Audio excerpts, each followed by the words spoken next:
রাঁধুনি রান্না করার আগে খেয়ে নিতেছে। দেখেন টমেটো খাওয়া হয়ে গেছে, এখানে কাঁচামরিচ নিছে, সিম নিছে, রান্না করব।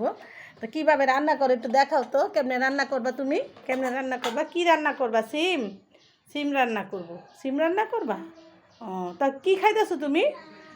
হ্যাঁ, টমেটো নিছে, টমেটো টমেটো খাইতেছে আর বাই গাড়ি দিয়ে খেলতেছে। তো যারা যেহেতু ফ্যামিলি, তাদের তো দাদা দাদি আছে, তারা দাদা দাদির সাথে থাকতে পারে। আর যারা একা একা থাকে এরকম ঘরবন্দি, তাদের জীবন মনে করেন নিয়ে অনেকই চিন্তা ভাবনা থাকে। তো আমার নাতিনদের আমি সবসময় সময় দিই, আমার প্রত্যেকটা ভিডিওতে আমার নাতিনদের ইয়া করে। এই যে দেখেন সকালবেলা গাড়িটা কিনে আনছে কান্নাকাটি করে, এই যখন কইলা ফেলাইতেছে। 1 সেকেন্ড থাকেন একটা গাড়ি কিনে দিলে।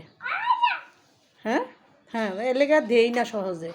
একটা দিলে 6 মাস যাইব, আবার 6 মাস পর একটা গাড়ি কিনে দেবো। আর উনি তো এই হাঁড়ি পাতিলে এই মেলার মধ্যে কিনছে, এটি দিয়েই খেলে। তো রান্না বাড়া হয়েছে আপু? আপু, তোমার রান্না বাড়া শেষ? টমেটো খেয়ে ফেলাইছো? রান্না করবো। কী রান্না করো? কী রান্না করো? হ্যাঁ, রান্না কী রান্না? কাঁটা চামচ দিয়ে সিম রান্না করতেছে। কি করতেছো? সিম রান্না করতেছো? এই যে দেখেন কাঁচাই সিম খেয়ে ফেলতেছে, রান্না করা লাগবে না, এটা কাইটা নিতেছে।